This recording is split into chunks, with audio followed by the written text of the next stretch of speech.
부르세 불같은 시험 마누나 겁내지 맙시다. 구주의 걷는 구신이 이기고 남겠네. 무엇보다 귀한 믿음은 참고에 되도다. 이주를 믿는 사람들 다 복을 받겠네. 살같이 마른 마음을 주 위에 아끼세. 온몸 마음을 낮추고 힘써서 일하세. 아멘.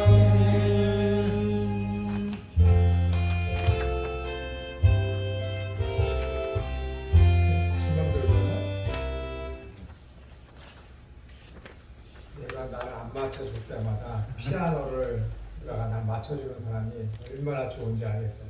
나 절대 안 맞춰주네.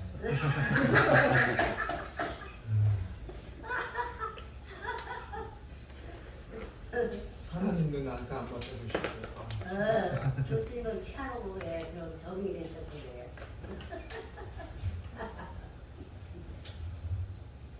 할 수 없어요. 제가 하나님한테 맞추고 내가 얘 기계한테 맞춰야 돼. 이게 편해.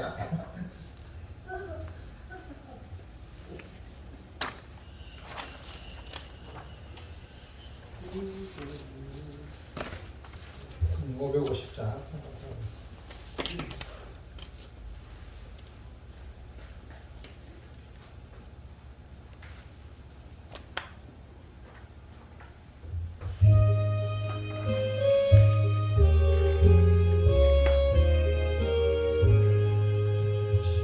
시온의 영광이 빛나는 아침, 어둡더니 땅이 밝아오네.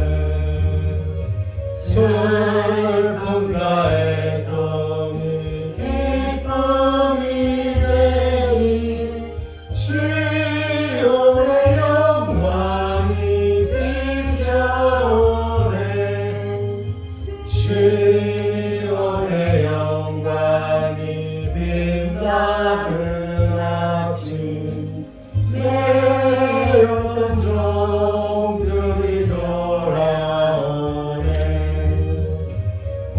오래전 선지자 꿈꾸던 복을 만민이 다 같이 누리겠네. 고아라 광야에 화초가 피고 말랐던 시냇물을 넣어오네. 이 산과 저 산이 마주쳐올려 주 예수 좀 찬송하네. 성들아 바다여 많은 성들아 찬양을 주님께 드리려라. 싸움과 죄악이 가득한 땅에 찬송이 하늘에 사무치네. 아멘. 기도하겠습니다.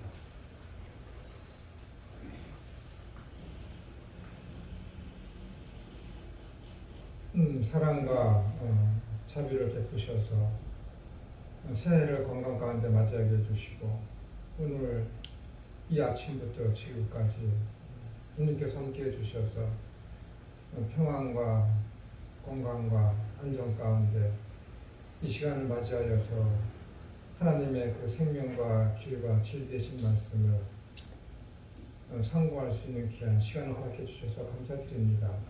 온전히 우리 주 예수 그리스도만의 증거되어지는 귀한 시간이 되게 해주셔서 영생의 복이 무엇이며 하나님 나라가 어떤 것이며 하나님의 말씀이 우리에게 미치는 그 심오한 능력이 어떠한 것인지를 깊이 깨달아 알 수 있는 귀한 시간이 되어지게 해 주시어서 우리가 발걸음 가는 그곳마다 주의 복음이 증거되어지는 우리의 인생이 되어지게 하여 주옵소서. 거룩하신 예수님의 이름으로 기도드리옵나이다. 아멘. 저희는 지금 조직신학 서론을 하고 있습니다. 저 옷을 입고 여기 너무 거북해가지고 좀 하셨어요. 다 오신 건가요? 안 오신 분 계신가?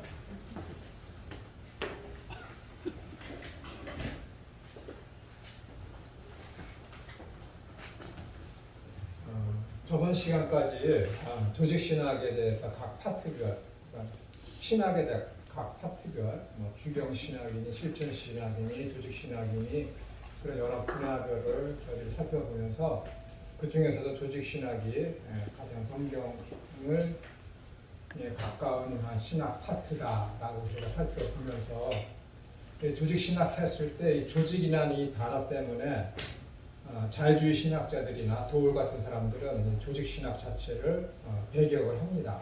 왜냐하면 성경을 해석하는 데 있어서 어떤 조직, 체계, 그 안에 테두리 안에서 성경을 보고자 하는 것은 성경을 읽고 해석하는 데 있어서 하나의 가림막이 될 수 있고 장벽이 될 수 있기 때문에 성경을 읽고 해석하는 그 자유성을 훼손한다 하기 때문에 조직신학을 배격하는 사람들이 있습니다. 그러나 조직신학이라는 것은 어떤 성경을 읽고 해석하고 가르치는 데 있어서 어떤 장벽을 쳐서 너희들 이 범위를 벗어나면 안 돼라는 그런 어떤 장벽의 의미로서의 조직이 아니라 최소한도의 한 나라의 헌법이지 않습니까? 너희들은 최소한 법이라는 것은 너희들 최대한으로다가 요것은 하면 안 되라는 것이 아니라 법이라는 것은 최소한도의 인간들이 살아가는 데 있어서 또 하나의 범주를 정해놓은 것이 헌법이며 법이죠. 너희들 최소한 인간적인 도리로서 사회생활을 하는 데 있어서 사회 공동체를 이루어가는 데 있어서 국가의 어떤 근간을 이루어가는 데 있어서 최소한 이 정도의 한계를 벗어나서는 안 된다는 거예요. 그것이 법이죠. 최소한을 결정해 놓은 것이 헌법이며 법이죠. 조직신학도 마찬가지입니다. 최소한도 이 정도의 범위에서는 벗어나면 안 된다는 것이죠. 그래서 이제 이 정도의 한계를 벗어나는 것은 비성경적이며 더 나아가서는 그것은 이단이다라는 것을 어떤 하나의 중것들을 마련해 놓기 위해서 세워놓은 것이 조직신학입니다. 그렇기 때문에 조직신학은 반드시 필요해야 되고 도울이나 자유주의 신학자들은 자기 자신들이 어떤 성경을 읽고 해석하고 가르치는 데 있어서 인정받고 싶기 때문에 그런 소리를 하게 되는 것이죠. 그래서 이 조직신학을 등한시하거나 하게 되면은 성경을 읽고 해석하는 데 있어서 너무 자유분방적이어서 성경을 귀에 걸면 귀걸이, 코에 걸면 코걸이 식의 성경 해석이 되는 것을 막기 위해서 최소한도의 어떤 테두리를 쳐놓은 것이 조직신학이다.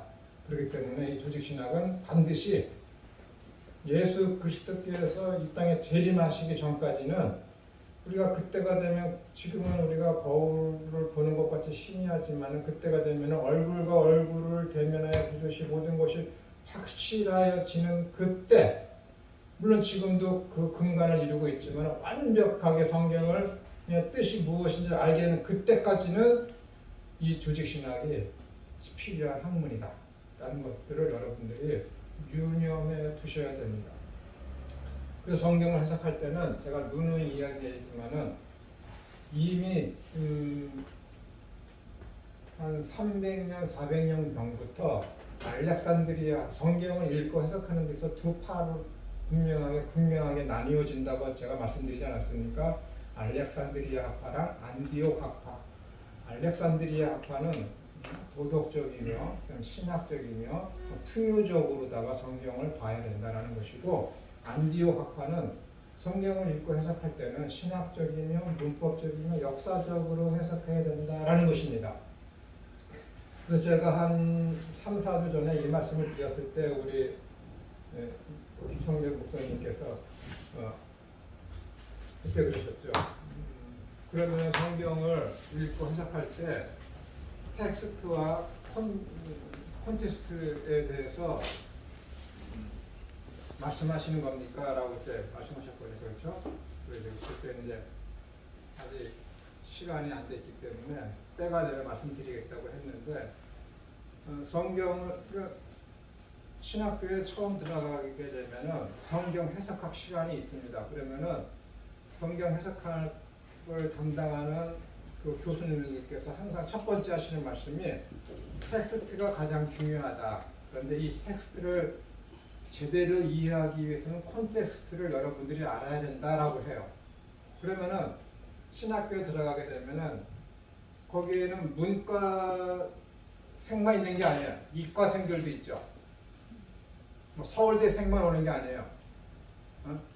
저 지방대에서도 올라온 학생들이 있고, 아주 다양한 학생들이 그 신학교에 모여져 있고 20대부터 50대까지 다양하게 있는데 지식적인 수준과 학문적인 그런 배경 다 다른데, 그 성경 해석학을 하는 교수님들은 이 정도는 다 알겠지, 이 정도는 다 알아야 돼 라는 전제하에 텍스트가 무엇인지 콘텍스트가 무엇인지 구분을 안 줘. 그리고 텍스트를 이해하기 위해서는 콘텍스트를 많이 활용해야 되고 콘텍스트를 많이 알아야 된다라고 얘기해요. 그러면 학생들이 교수님이 그렇게 얘기하니까 질문을 하는 학생이 없어요. 왜냐하면 질문하면 쪽팔리거든.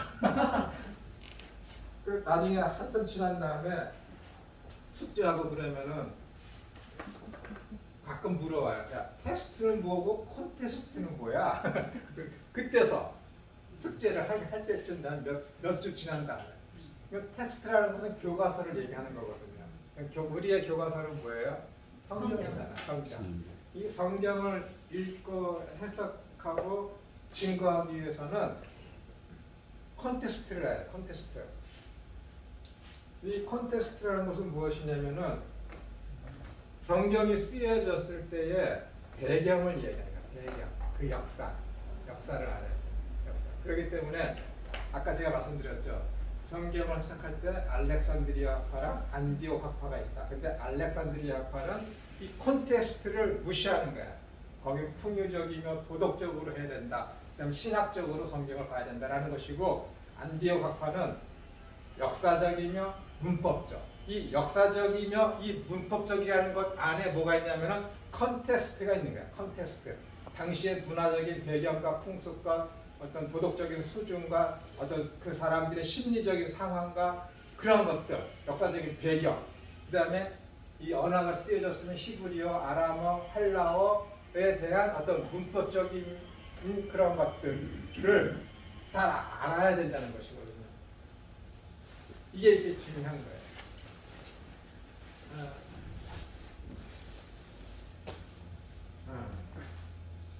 여러분 요한복음 참 좋아하시잖아요. 갑자기 떠오른 건데, 요한복음 보면은 사마리아 4장이죠. 4장에 사마리아 여인 니고데모와의 대화를 통해서 하나님이 세상을 이처럼 사랑하다 쭉 나온 다음에 요한복음 4장으로 넘어가면서 사마리아 여인을 만났습니다. 네, 읽어볼까요? 그 사람들이 얼마나 못됐는지 제가 보여드릴게요.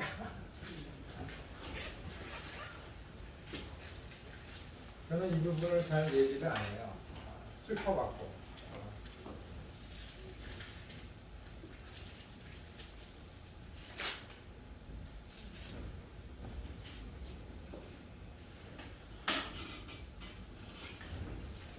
자, 요한복음 4장 3절부터 읽어드릴게요. 유대를 떠나사 다시 갈릴리로 가실새 사마리아를 다른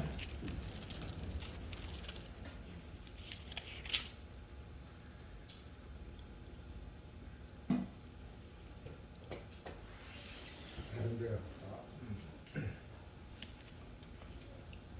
사마리아를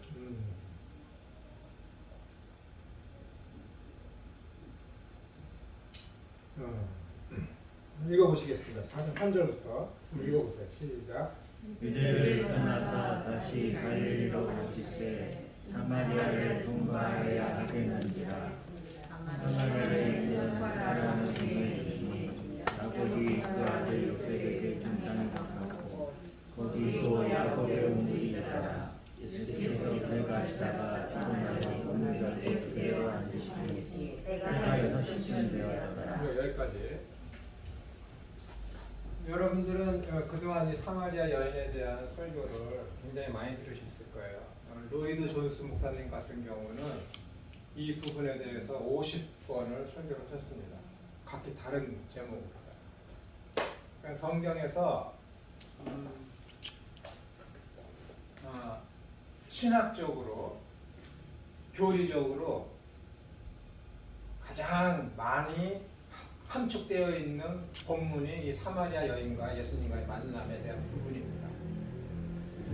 스펄전 목사님 같은 경우는 30번 이상 이 부분을 설교하셨고, 대부분 유명한 설교가다라는 분들은 보통 20회 이상 이 본문을 각기 다른 시각으로, 다른 관점으로 설교를 하셨습니다. 근데 그분들 대부분들이, 여러분 이 사마리아 여인이 어떤 사람이라고 보고 계세요? 나한테 물기나. 다섯 남편을 보고, 그러니까는 어떤 정절 그런 면에서 어떻게 생각을 하세요? 끝이 못하는 깨끗이 못한 사람. 그렇죠. 한 여인의 인생을 이 성경이 1세기에 쓰여졌으니까 지금 21세기잖아요. 2000년 이상을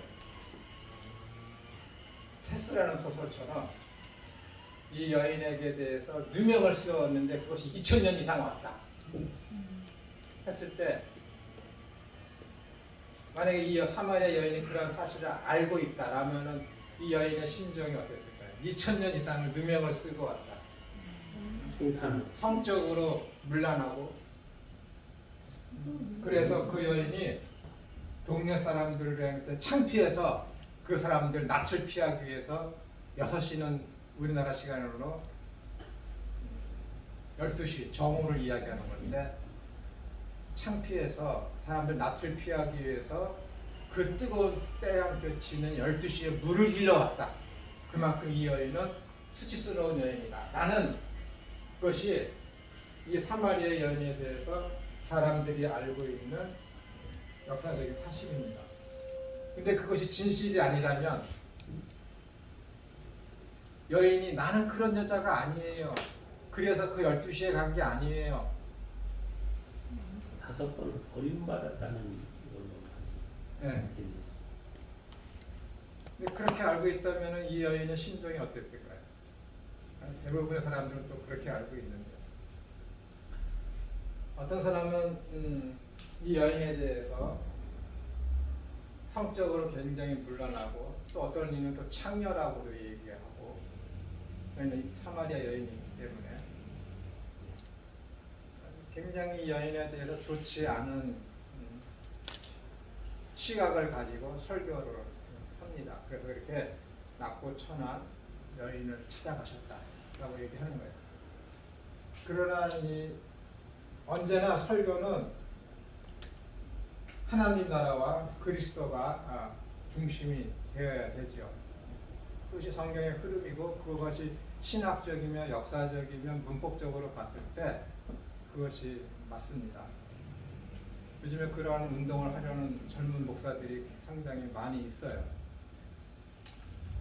그러면 이 여인이 그렇게 성적으로 문란해서 남편을 5번이나 갈아치우고 지금은 6번째 남자랑 또 동거하고 있는데, 예수님께서 그쪽으로 지금 살고 있는 그 남자는 네 남편이 아니잖아.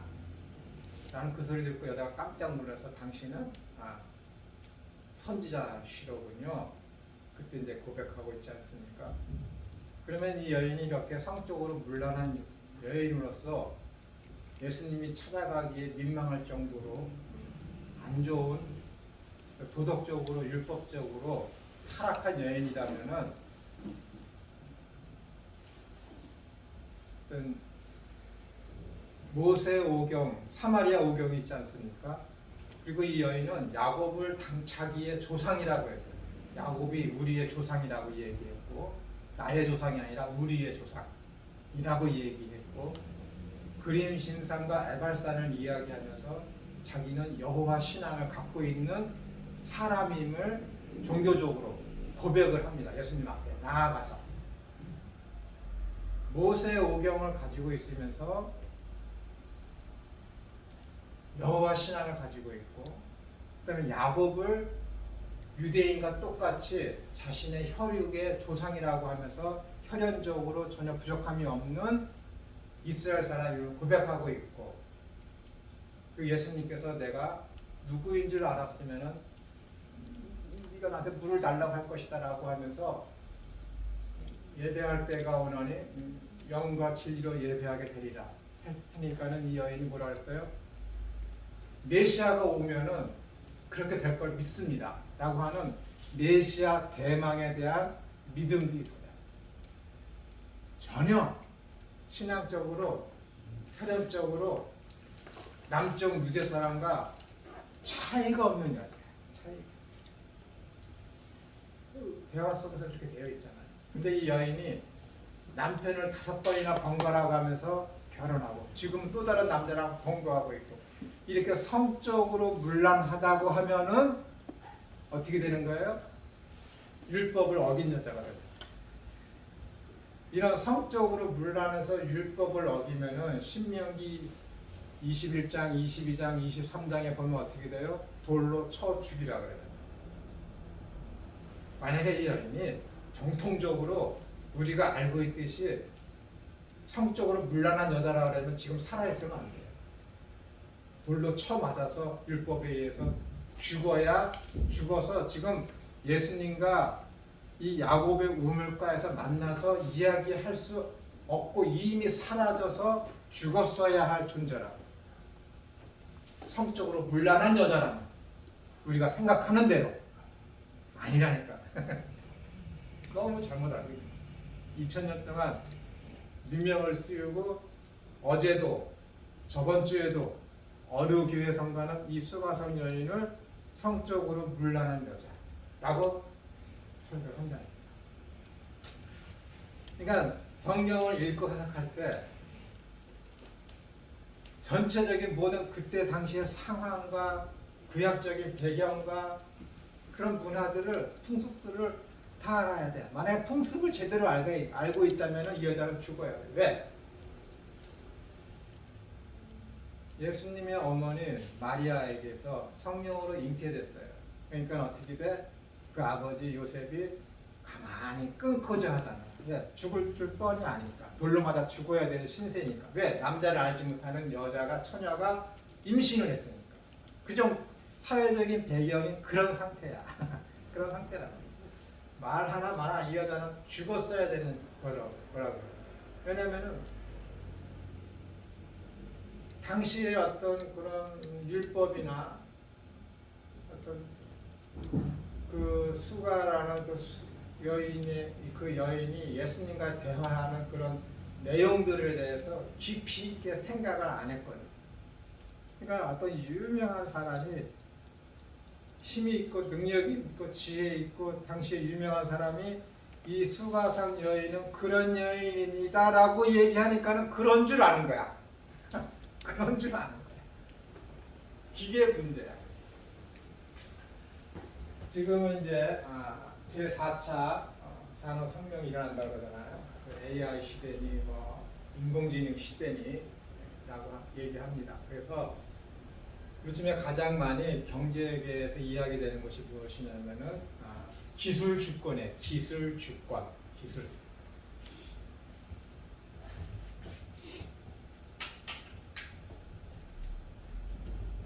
우리나라가 그동안 많이 발전해왔잖아요.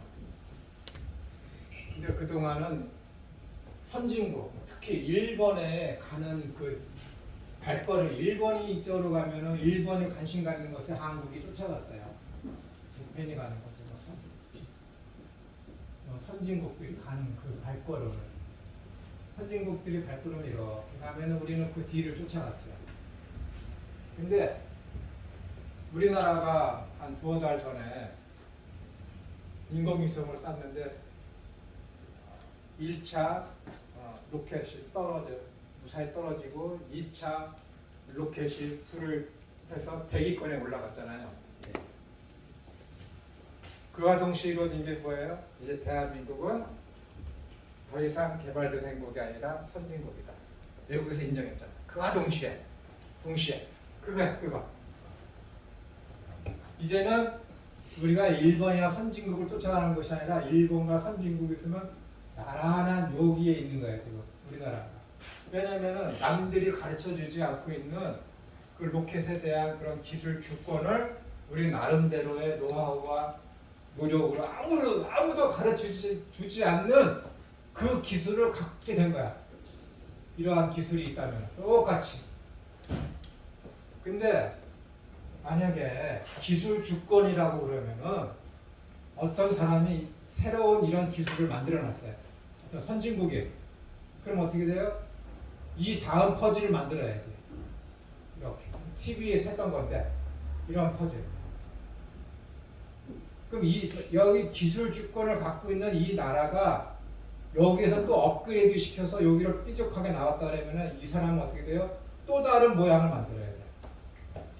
계속해서 이 기술 주권, 원천적인 기술을 갖고 있는 이 나라가 움직임에 따라서 그 후발 주자는 따라갈 수밖에 없는 거야.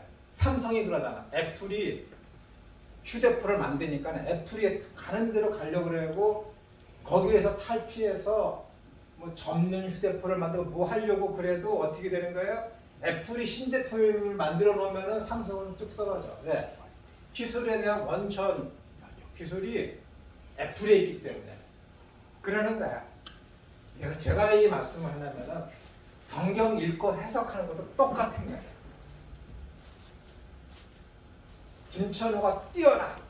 그래서 이 본문은 이렇게 해석해야 됩니다라고 하면 영향력의 파급력이 엄청 크다고 생각을 해보세요. 그 소리를 누군가가 들었어. 나는 저렇게 생각 안 했는데 저렇게 유명한 김천호가 능력 있는 김천호가 저 본문을 저렇게 해석하네. 내가 틀렸나 보다. 따라가. 안 되는 거야. 안 된다니까. 여러분이 이 성경 본문을 읽고 해석하기 위해서는 어떻게 돼요? 우리가 이 후발 주자로 있었을 때 일본과 선진국을 따라잡기 위해서 부단히 노력하고 열심히 하고 손해도 많이 보고 고통과 수치와 수모를 참고 가면서 최선을 다하고 열심히 하다 보니까는 지금은 똑같은 위치에 있게 된 것처럼 여러분들은 성경 읽고 해석할 때 그렇게 하셔야 됩니다.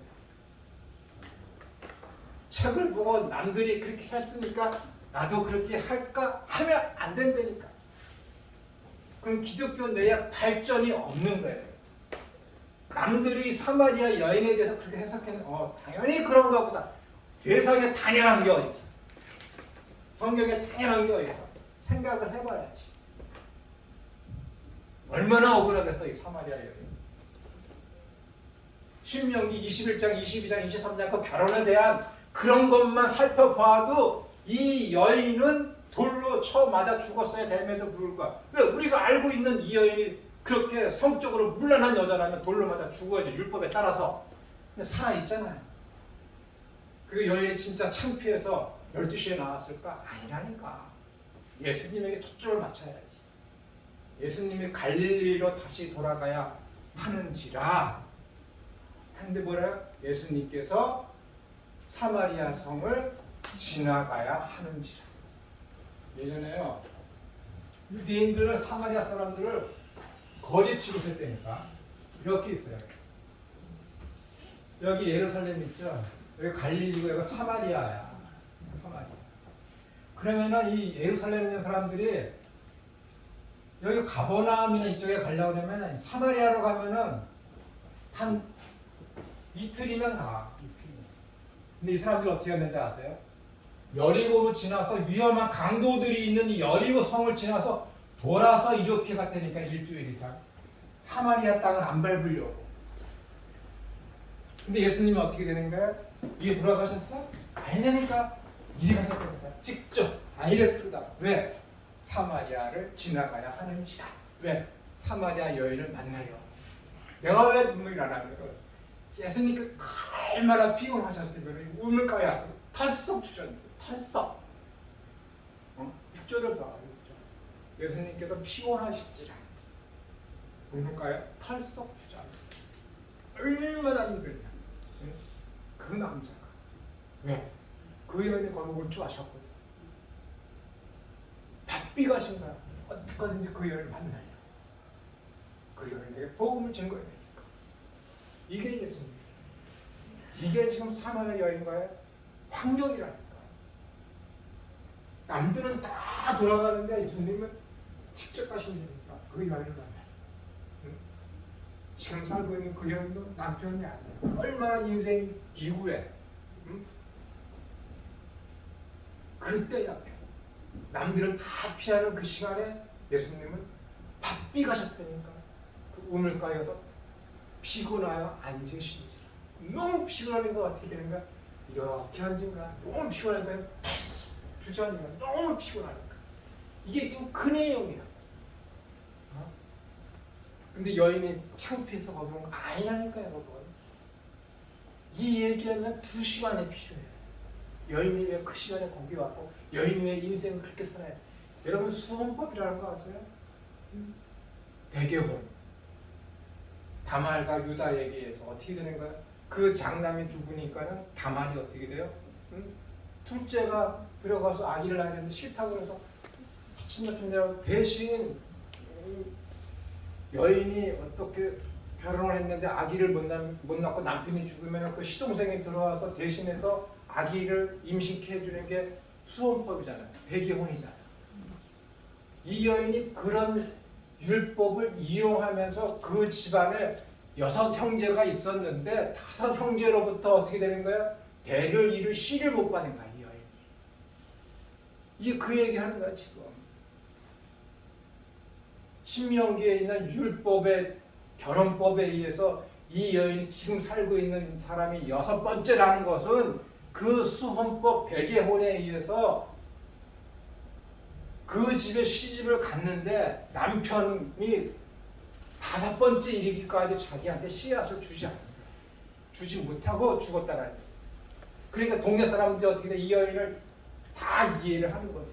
아니, 창녀와 성적으로 문란한 여자가 내가 메시아를 만났습니다 하고 마을로 들어가는데 사람들이 우르르 몰려와? 말이 안 되지. 아니, 창녀가 하는 거를 저렇게 성적으로 문란하고 자기들이 비난하고 조롱하고 업신여기는 여자가 갑자기 대낮에 와서 그 뜨거운 태양볕에서 지금 내가 메시아를 만났습니다 얘기하는데 마을 사람들이 다 그 여인의 말을 듣고 쫓아오냐고. 그 마을 어귀에 있는 야곱의 우물가로다가 누가 쫓아? 나 같아도 안 쫓아간다니까.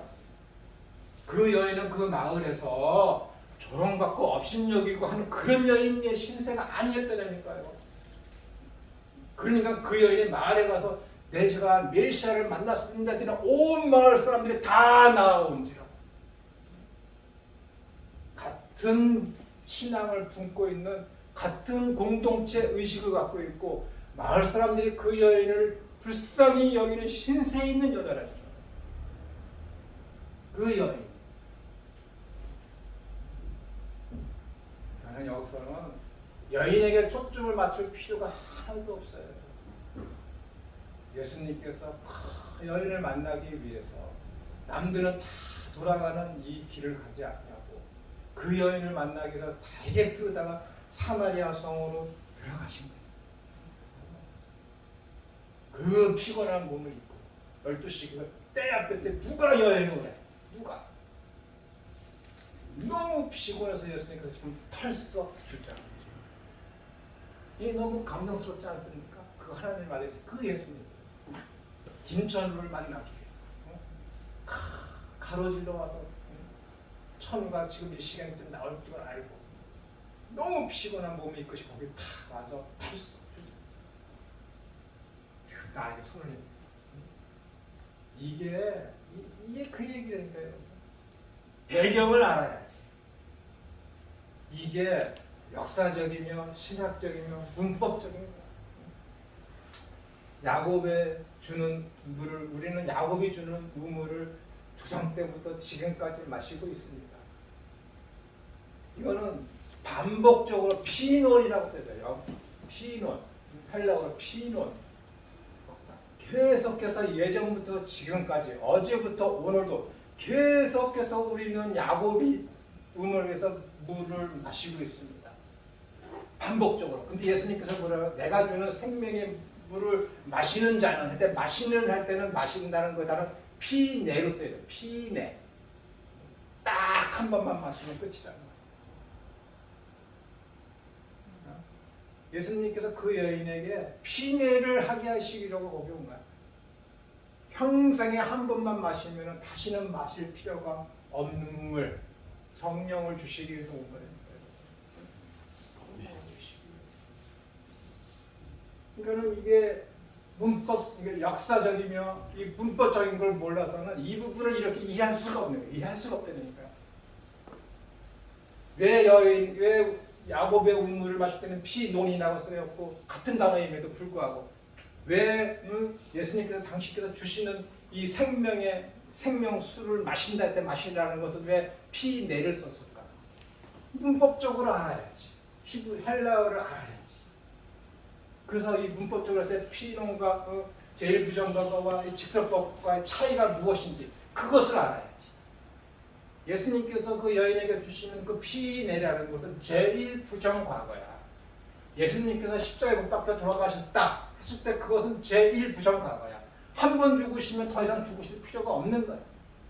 한 번 죽으셔서 십자가의 효력은 영원히 미치는 것처럼 예수님께서 주시는 생명의 물을 마시는 그 피내는 뭐예요? 한 번 마시면 그 마시는 그 작용과 효과가 영원히 미치는 거야. 제일 부정과. 이런 걸 모르고서 어떻게 이 사마리아 여인과 예수님과의 이 본문을 제대로 이해할 수 있겠습니까? 어떻게 이런 거를 모르면 어떻게 되는 거예요? 알레고리컬하게 이것이 하나님께서 오늘 나에게 주신 본문이며 오늘 내가 말씀을 읽을 때 하나님께서 나에게 계시를 주셔서 내가 깨닫게 해서 영적인 각성을 하게 된 말씀입니다.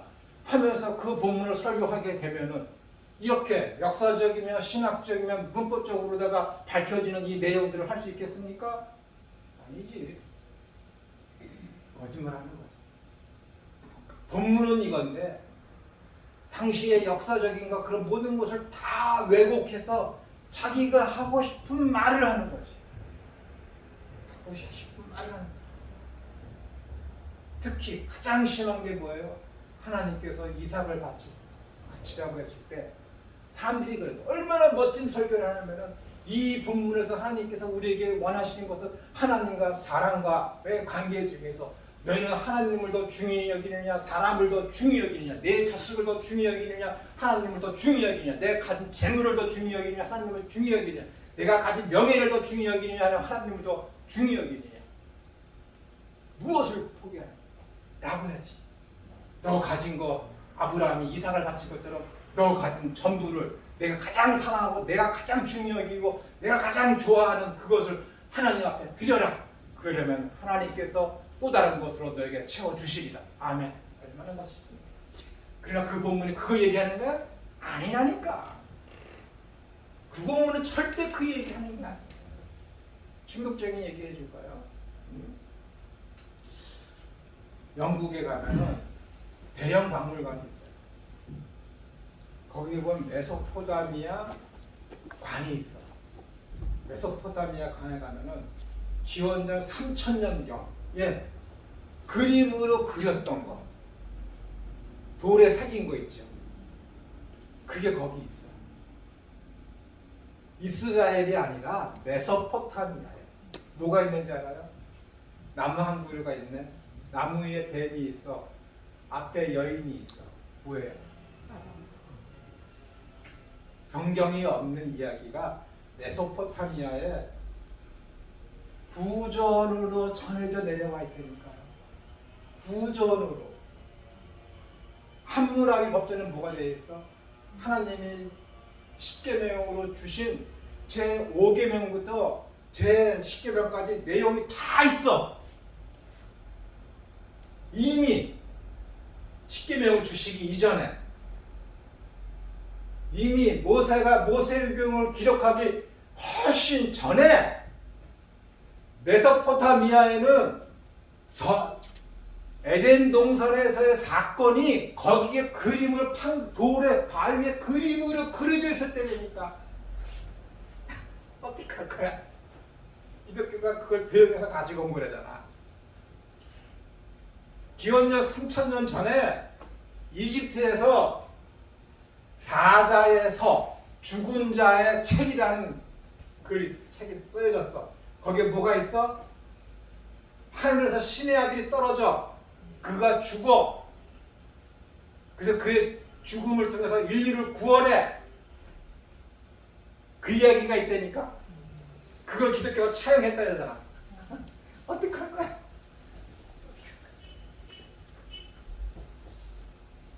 이미 에덴 동산에서의 그 일은 아담과 하와를 통해서 아벨과 가인과 셋과 그 아래로 계속해서 아담과 하와가 자녀들에게 후손들에게 후손은 그 후손에게 후손은 그 후손에게 계속해서 그 이야기를 한 거야. 했지. 근데 메소포타미아에도 그 전설이 전해져 구조로 전해져 온 거지. 우리의 인류의 조상인 아담 때부터 전해져 내려온 것을 메소포타미아인들이 그것을 잊어버리지 않으려고 판각을 해놓은 거라니까요. 그러니까 이거는 성경이 아니더라도 진실이야. 진리라니까. 성경 외에 이미 써내려놨다니까. 근데 어느 날 하나님께서 모세를 불러서 영감을 주신 거지. 성령으로 영감을 주셔서 야! 메소포타미아의 저 그림으로 그려져 있는 거 있지? 거기서 너희에게 여자의 후손을 예언하고 주시겠다고 하고 천지를 창조한 그 신이 누군지 알아? 나 여호와 하나님이야 라고 영감을 주신 거지. 모세에게. 그러니까 모세가 그걸 듣고 영감을 받고 모세 오경을 기록한 거야. 안 믿어? 지옥 가. 지옥 가. 안 믿으면 당신들 마음대로야. 지옥 가. 이러한 사실을 누가 알았어? 다 안 되니까. 그 메소포타미아에 있는 사람들은 다 알아. 다 안 되니까 어느 날 하나님이 아브라함아 불렀지. 이미 그들은 선지식이 다 있다니까. 그러니까 따라가는 거야. 그 아브라함에게 자식 이삭을 바쳐. 하나님 저에게 자식을 주십시오. 줄게. 75세에 약속을 했어. 25년이 지나서 주었어. 17년이 지났어. 아브라함아, 내가 너한테 준 자식이 있지? 너 내가 좋아? 이삭이 좋아? 결정하라는 거야. 너 내가 좋아? 이삭이 좋아? 이 자식이 좋아? 아브라함이 버려. 아씨 줬다 뺐네. 그러는 거야? 성경이 과연 그러는 거야? 하나님을 더 사랑해. 네 자식 이삭을 더 사랑해. 하나님은 그렇게 째째해? 전지하시고 전능하신 그 하나님이 아브라함의 신성을 몰라? 22장에 야, 네가 이삭을 아끼지 않고 나에게 바친 것을 보니 네가 나를 더 사랑하는 줄 내가 이제야 알겠다. 이제야 아는 게 맞아? 그 사람의 입장이지. 그게 무슨 전지하신 하나님이야. 천우가 하나님을 사랑하는지 안 사랑하는지를 꼭 시험해 보셔야 알아? 아니라니까. 아브라함한테 인식시킨 거야. 네가 나보다 네 자식보다 나 하나님을 더 경외하는구나 를 아브라함한테 각성시킨 거지. 그 이야기 하는 거야. 하나님 몰라서 그럴까? 이상이 그러지. 아버지 재물은 어디 있어요? 재물은 어디 있어요? 그랬더니 뭐라 그래? 하나님께서 준비하실 거예요. 우리 성경에 그렇게 되어 있죠. 원어는 어떻게 되어 있는지 알아요? 원어는 내가 일전에 말씀드렸는데 하나님 자신이 재물이 되실 거예요. 아브라함이 그렇게 얘기했어. 원어는 그래. 원어는 그리고 킹제임스 버전도 그렇게 나랑 똑같이 해석을 했어. 나는 킹제임스 버전을 보고 아 이렇게 했구나라고 한 게 아니니까 원어를 보고 해석을 하다 번역을 하니까는 하나님이 당신이 스스로 재물이 되신다고 를 하니까 모든 성경을 찾아보니까는 킹제임스 버전이 그렇게 번역을 했다라니까 하나님 당신이 스스로 재물이 되실 거예요. 아브라함이 그 이야기를 하고 가는 거야. 사흘길을 갔다가 모리아 산에 자기가 있는 그 지방에서부터 모리아 산까지 가는데 지금 예루살렘 성이잖아요. 사흘길을 갔다가 하루나 하나님께서 야 천우야 너 자식 하나 나한테 바쳐. 그러면 저는 부인하고 한테 의논할 거야. 여보 하나님이 나한테 예수서 말씀하셨는데 우리 자식을 하나님 바치래. 그래서 이 집사람이 왔다가 이 또라이 미친놈 사라가 그랬을 거야. 하나님이 똑바로이더라고. 안 그럴 수도 있지. 근데 내가 봤을 땐 그랬을 거야.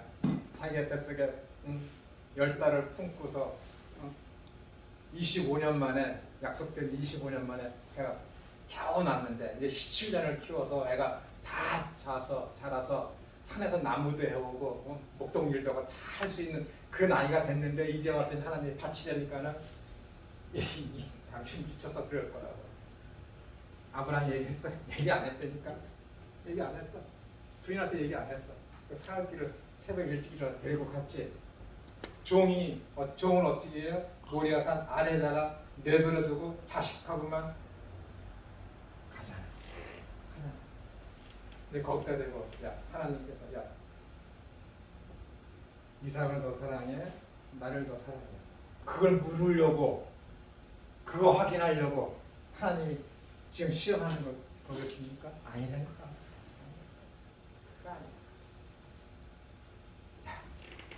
너 독자 이삭 하나 바칠 때 그 심정 하나님의 그 마음 여인의 후손이 오면은 그 일이 일어날 건데 그때는 나 여호와가 내 독자를 인류를 구원하기 위해서 바칠 거야. 그 심정을 알라는 거지. 하나님의 그 마음을 알아야 돼. 그래야 은혜를 알지. 왜 하나님이 아브라함 이놈이 자기 부인 2번이나 팔고 하는 그런 망나니 짓을 함에도 불구하고 왜 아브라함을 야단치지 않고 왜 아브라함에게 벌을 주지 않고 왜 오히려 더 그들에게 피력을 채워서 때려오니까 은혜를 안 하는 거지. 은혜. 하나님의 은혜. 너 스스로 이 땅에서 구원할 수 있는 능력이 전혀 없음을 깨닫게 해주셔서 하나님의 은혜로만 구원받을 수 있고 살 수 있다는 걸 알게 하시기 위해서 하나님이 그 작업을 해 나가시는 것이지. 하나님의 마음을 알아. 그래야 은혜를 알지. 은혜를 알지. 원시복음이라는 게 있잖아요. 창세기 3장 15절. 얘만 너희는 여자의 후손이 오면은 그의 발등꿈치를 상하게 할 것이지만은 여인의 후손이 오면 너는 뱀에 너는 머리가 상하게 될 거야. 그 여자한테 어떻게 돼요? 무화과 나무 잎을 인류에게 입은 것을 벗기고 아무런 죄 없는 짐승을 잡아서 가죽옷을 입히잖아요. 여기에는 없지만은 그냥 가죽옷이라고 되어 있지만은 그 가죽옷을 만들기 위해서 어떻게 돼요? 아무런 죄 없는 짐승을 잡아서 죽여야 가죽옷을 얻지. 숨겨져 있는 그게 핵심이에요. 이게 원복음이라니까. 아무런 죄가 없는 짐승을 잡아서 가죽을 벗겨서 그것을 인류에게 입히시는 것. 이것이 원복음의 핵심입니다. 그 이야기를 메소포타미아인들은 다 알았다니까. 아브라함이 그걸 알았다니까는. 그 믿음을 가지고 하나님 말씀에 순종했기 때문에 뭐라 그러는 거예요? 아브라함을 믿음의 조상이라고. 그러한 믿음이 구원은 그 믿음만. 그래서 그것을 보고 원복음이라고 원시복음이라고 그러는 거예요. 그 복음을 알고 있는 아브라함이 하나님께서 네 씨가 인류의 허당에 많고 거기서 왕이 나타날 것이라고 17장에서 약속을 하고 다 해주셨는데 아브라함이 그걸 모르겠어요. 부활신앙이 없었겠냐고. 그러니까는 야고보서와 히브리서에서 아브라함한테 뭐라 그래? 믿음의 조상이라고 하고 그를 통해서 어떻게 돼요? 그가 바친 것은 다시 살리실 것을 믿고 부활신앙으로 이삭을 바쳤다라고 이야기합니다. 그것을 알고 있기 때문에. 그러니까 창세기부터 민수기까지 신명기까지 사람들이 성경을 읽어. 근데 자꾸만 걸려. 이해를 못해. 출애굽 사건이 일어났을 때 이스라엘 백성들이 어떻게 해서 문설주 피를 바치고 하는 그런 것들에 대해서 이해를 할 수 있었을까? 역사적으로 봤을 때 인문학자들은 이것은 너무 앞서가는 이야기다라고 얘기를 해. 앞서가는 이야기라고. 중간에 뭔가 빠졌다라는 얘기지.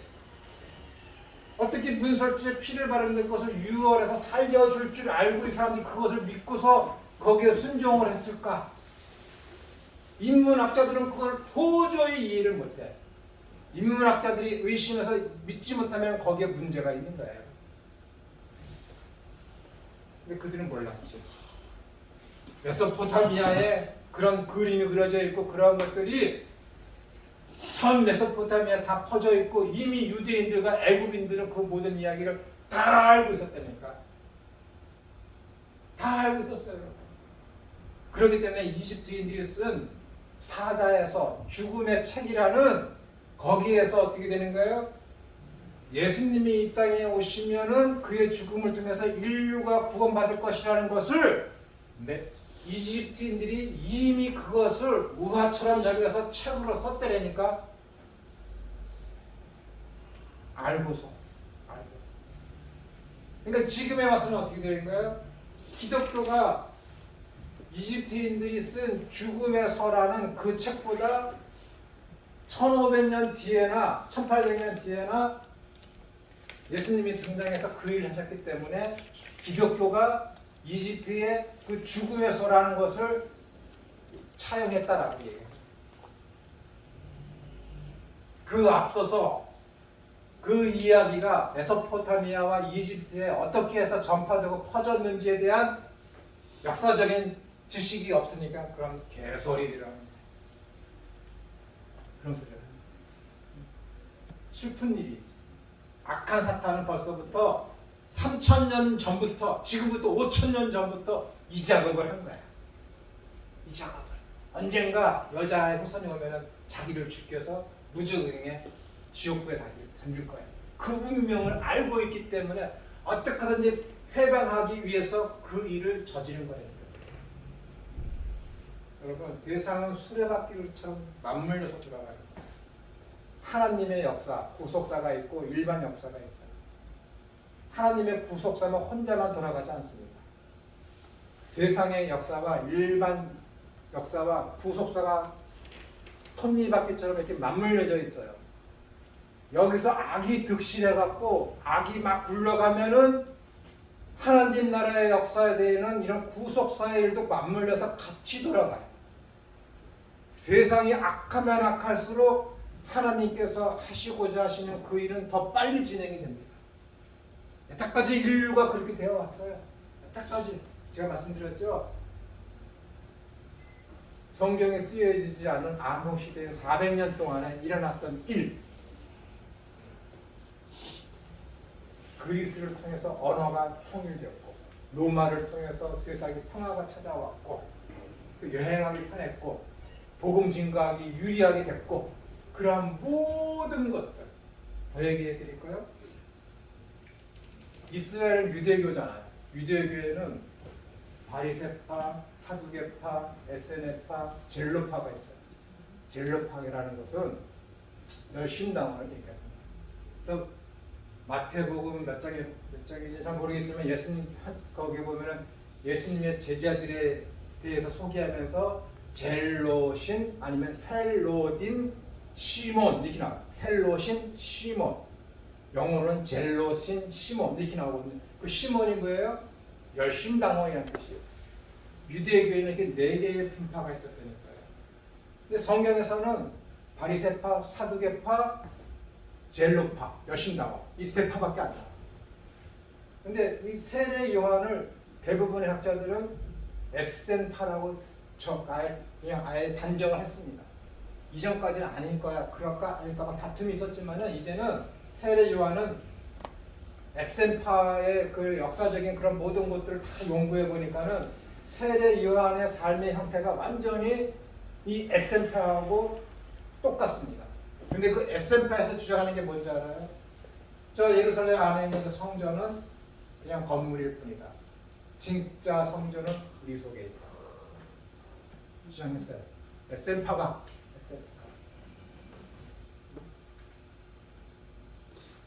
에센파가 주장하는 것이요, 여러분. 신약 성경의 바울이 주장하는 내용하고 유사한 게 얼마나 많은지 아세요? 얼마나 많은지 아세요?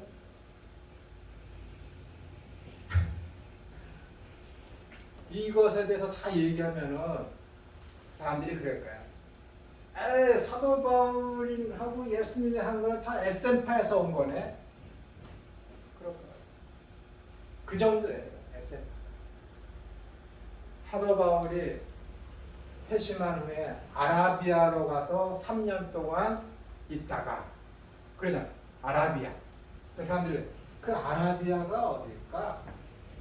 라고 얘기해요. 그러나 이전에는 그 아라비아를 어느 한 지역으로다가 알아서 그 아라비아가 어딜까라고 연구했지만은 이제는 안 그래요.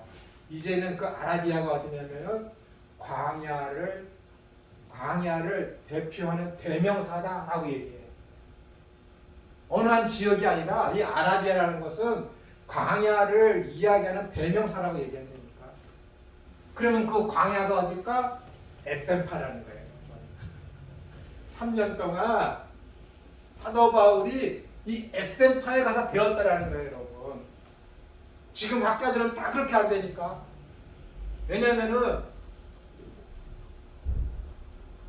요세푸스가 쓴 그 에센파의 당시의 그 상황하고 가르침하고 사도 바울이 주장하고 가르쳤던 거, 세례 요한이 가르쳤던 거, 예수님께서 말씀하셨던 여러 부분들이 이 에센파에서의 가르침하고 너무 유사하다니까 부인할 수가 없어요.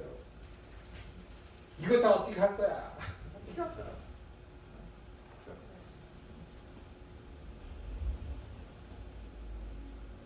그러니까 당시 어떤 이런 중간사를 모르면은 신약 성경을 읽고 해석하고 중간사가 뭐예요?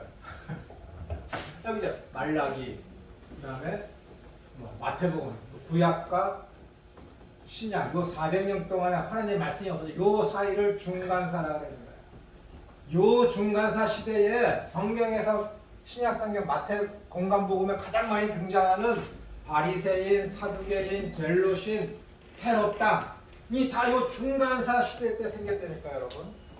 그럼 보세요.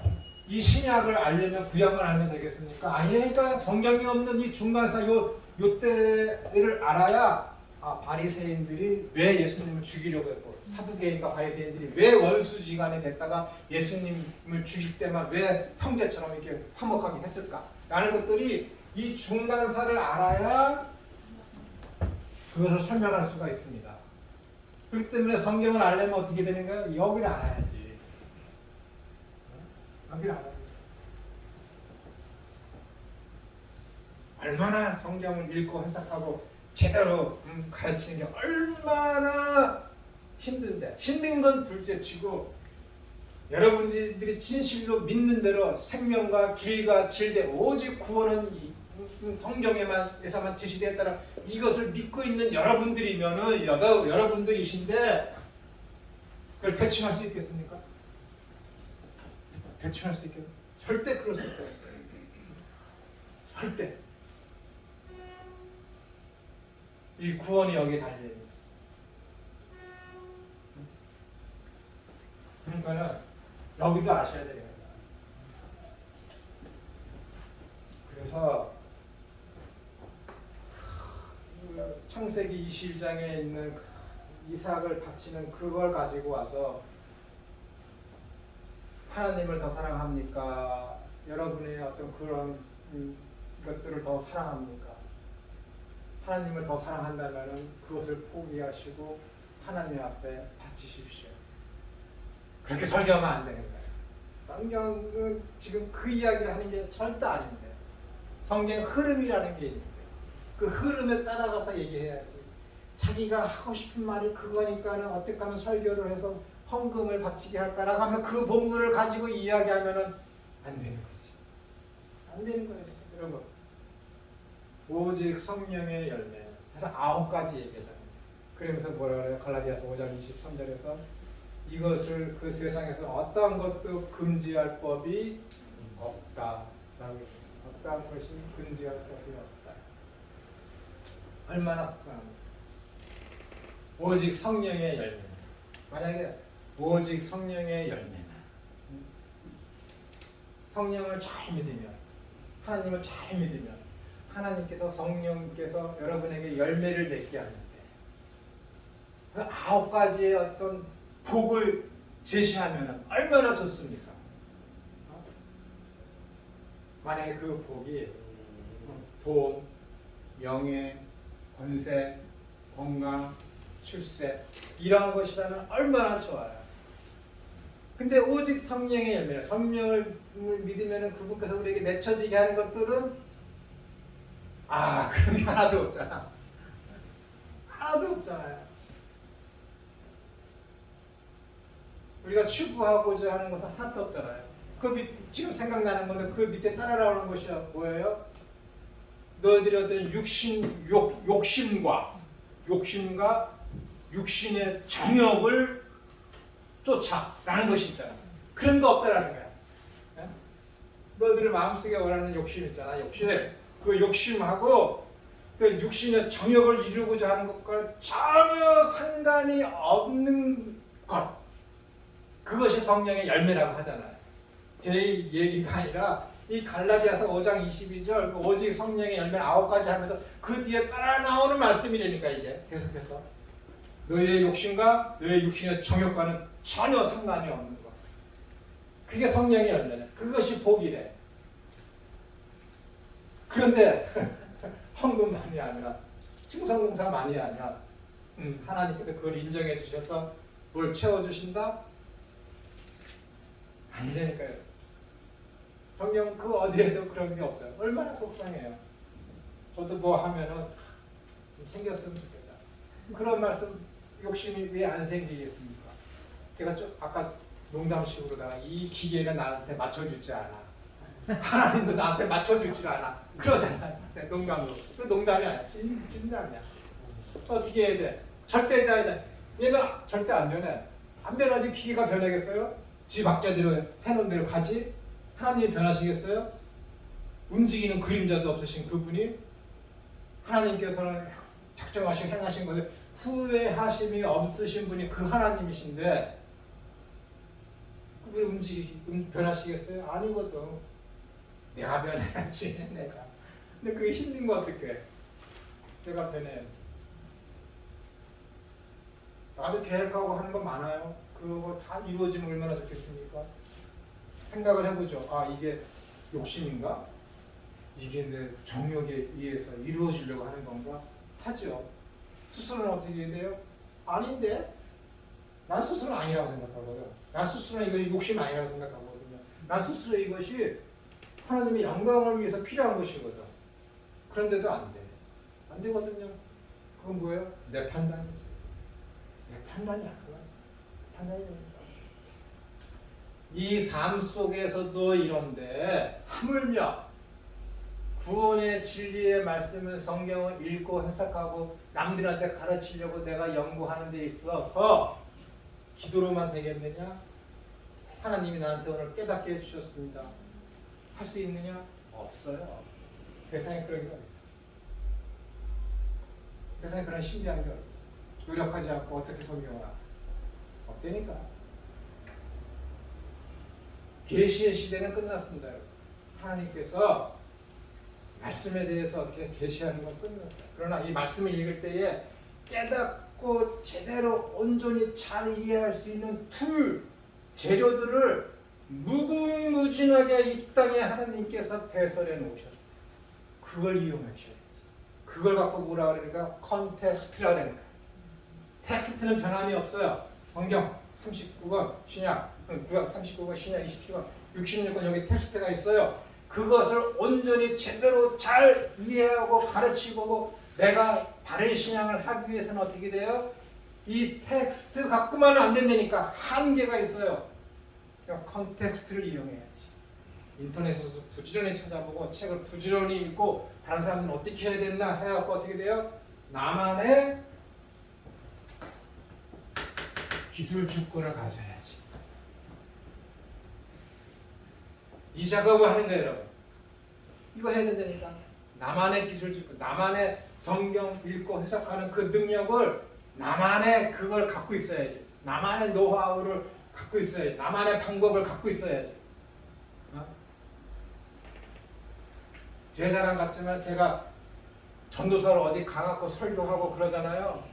그러면 거기 교회 전도사들 성경 읽고 해석하는 거 다 바빠. 거짓말이 아니라니까. 내가 아는 게 아니라 그 교회 담임 목사가 그러는 거야. 소문대로 왜 네가 가면은 왜 다른 사람들 설교하는 방법이 바뀌냐는 거야.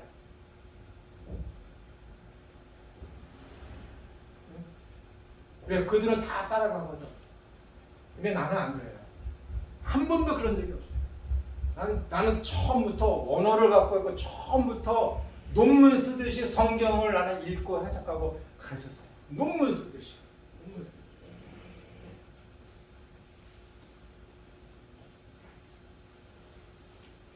그러니까 자기가 어떤 사람은 자기가 그 목사님이 그러니까 저 전도사 너 오기 전엔 잘했다라는 거야. 너 오기 전에 설교를 개성 있게 잘했다라는 거야. 너 오기 전에. 근데 제가 설교 몇 번 하고 내가 가르치는 거 몇 번 듣고 쟤처럼 하는 게 좋겠구나. 신선해 보이지. 실력도 없으면서.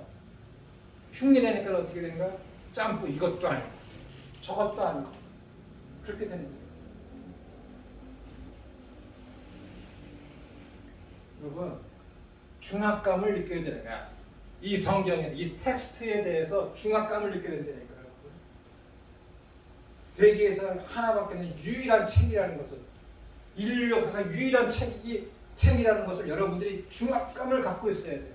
그러니까 그것을 잘 해석하기 위해서 어떻게 되는 거야? 다시 말씀드리지만 컨텍스트를 많이 갖고 있어야 돼요. 많이 아셔야 되는 거예요. 많이.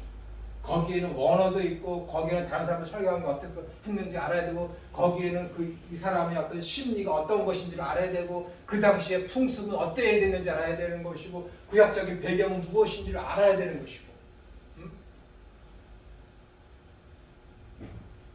저는 이 사마리아 요한복음을 연구하면서 이 사마리아 여인에 대해 이 4장에 들어가면서 예수님에게 초점을 맞추면서 예수님께서 그 때앞에서 힘든 몸을 이끄시고 거기 빨리 가시면서 얼마나 힘드셨으면 털썩 주저앉으셨을까.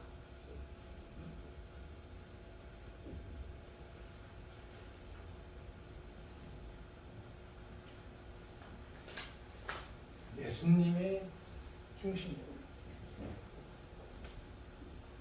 이 사마리아 여인이 있어서 이 사마리아 여인이 중심이 아니라 이삭을 바치는 거기에서도 아브라함이 중심이 아니니까요. 아브라함이 고백한 대로.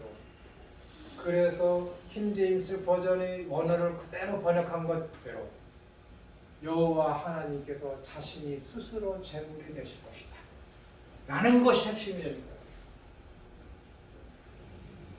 하나님을 더 사랑하는지 자식을 더 사랑하는지 하나님이 그걸 모르시는가요? 아신다니까요. 여러분 시험 출제를 교수가 해. 선생님이 해. 그럼 학생들로 하여금 시험을 보게 하잖아요. 교수는 저 아이의 실력이 어느 정도인지 교수이니까 모르지. 어느 정도 짐작을 하지. 근데 그 학생은 어떻게 되는가? 시험 보는 그 학생이 자기의 실력이 어느 정도인지를 스스로 정확히 판단하도록 만들어서 부족한 것을 보충하게 만드는 것이 시험의 목적이잖아요. 거기 있지. 아니, 이 학생이 A라는 학생이 시험을 잘 보든 말든 솔직히 교수하고 무슨 상관이야? 잘 보면 좋지. 내가 가르친 그 학생이 시험을 잘 보면 좋지. 내가 그나마 잘했으니까. 근데 시험 보는 그 당사자가 더 중요한 것이지. 자기의 실력을 알아야지. 아, 내 실력이 이 정도로구나. 그거라니까 여러분. 아브라함을 하나님께 시험한 것은 야, 이제 내가 보는 네가 아들을 바치는 거 보니까 이제서야 네가 나를 더 사랑하는지 이제서야 알겠다. 그게 무슨 신이야? 그게 무슨 신이냐고요? 진짜 하나님이 전지하시고 전능하십니까? 이제서야 알겠다. 이제서 아니라니까. 아브라함으로 인해서 이제서야 내가 하나님보다 내 자식보다 하나님을 내가 더 사랑하는 것을 스스로 알게 하시기 위해서 하시는 것이 이삭을 바치라는 모리아산에서의 시험이라는 거예요.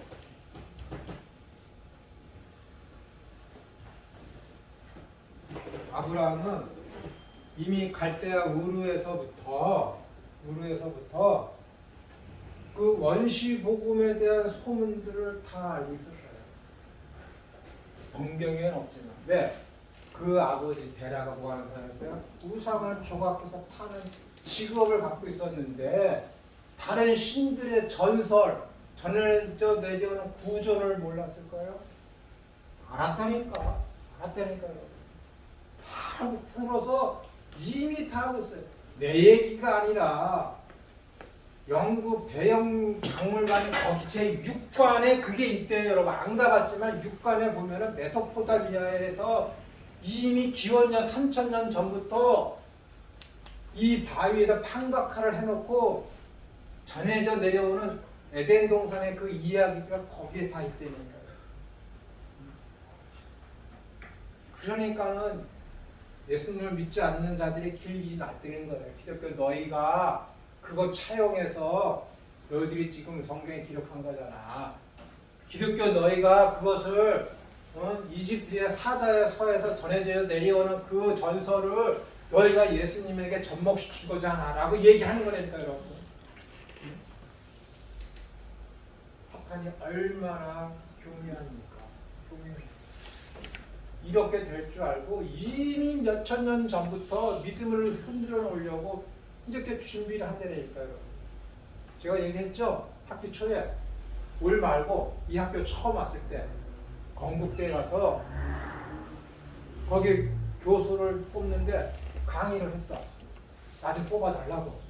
학생들을 놓고 뭐 문화인류학에 대해서 강의를 했다니까. 근데 한 학생이 물어. 장로 아들이고 목사 아들 그 애들이 와서 물어. 이 사자의 서에 대해서 이야기하면서. 그러면은 기독교가 그거 채용한 거잖아요. 내가 그 질문을 받은 사람이라니까요. 근데 내가 여러분들한테 지금 말씀드리면 똑같이 얘기했어요. 똑같이. 그렇게 해서 그 이야기를 듣고 그 사자의 서를 기독교가 차용한 것이라고 믿으면은 너는 가짜야. 악한 사탄이 그 작업을 하려고 그 짓을 한 거라니까요. 이건 아주 심각한 거예요. 심각한 거.